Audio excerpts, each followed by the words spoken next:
Double-bass troubleshooting number 3. The most frequent question, pedal settings and how to find your personal optimum. As this is a pretty big one, I apologize beforehand for any thinking breaks, as I'm gonna pull this through in one take. Yeah, let's get started. Settings are actually pretty vague, as there are lots of different recommendations, while some say you need high spring tension and high beater angle in order to play fast.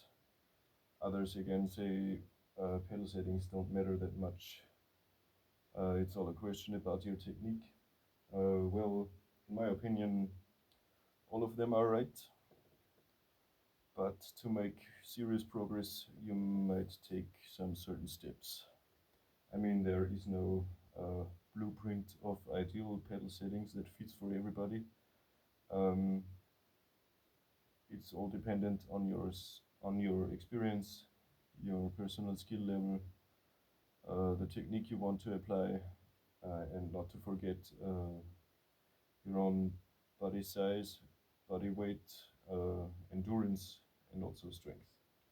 So you gotta find out your own optimal settings, and I'm gonna show you how. So let's move you here. Dun, dun. Well, I'm using the Charger Caputo pedals with LCD Unlimited beaters, which are very light. I use it without additional weight.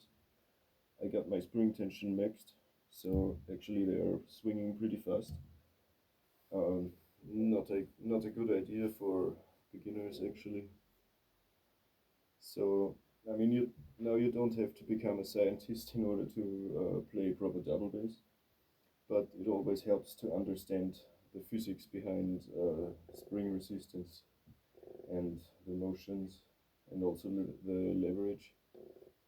So let's do a small go through of all the adjustment possibilities, for there are many on this pedal, which actually doesn't make the stuff a lot easier unless you really know what to do. So yeah, first of all, beater angle and spring resistance. I'm gonna refer to this later. I mean, it's self-explanating anyways. The first setting I'm gonna refer to is pedal height. Here you have actually two possibilities to adjust pedal height. I mean the height of the footboard. The first possibility is this one. Just have this screw and yeah, three possible positions, which yeah simply adjust pedal height. Now the second one is this. It's next to the adjustment for the beater angle, which you can where you can also independently change pedal height and beater angle, which is very special on this pedal. I really love this. And if we look closely, and let's unscrew this quick. Turning this doesn't only affect the footboard height, but also the pedal action. You actually move the joint, the turning point, over the center, which uh, which gives you a very concentrated spot where you feel the spring tension. You have good control, you get louder strokes, but also it's a bit more exhausting when you play longer single stroke rolls, for example. Now, if we put it lower, you're actually next to the center, which somehow divides the spring tension evenly over the whole pedal motion. You don't feel a lot of spring resistance. It gets harder to control. Your strokes are more silent, so it might be a good idea to use triggers when you play like this. But also this boosts your endurance by a lot, as you simply don't have so much spring tension at one spot. well, so much to this. The next thing will be the, well, I'll adjust it to my personal setting again.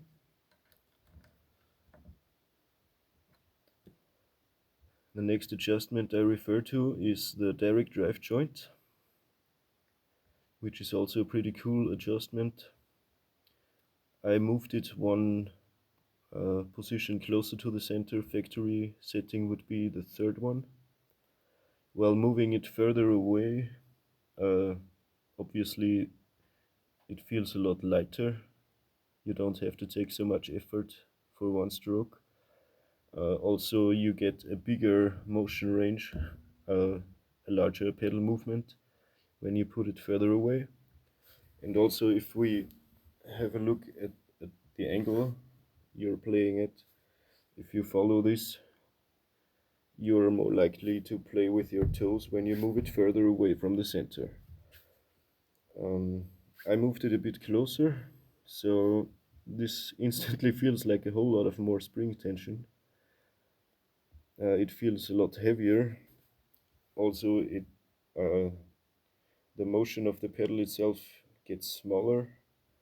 And again, if we follow the angle, you are more likely to play with the ball of your foot, which I personally prefer, as it takes a lot of pressure away from the smaller muscle groups around my toes.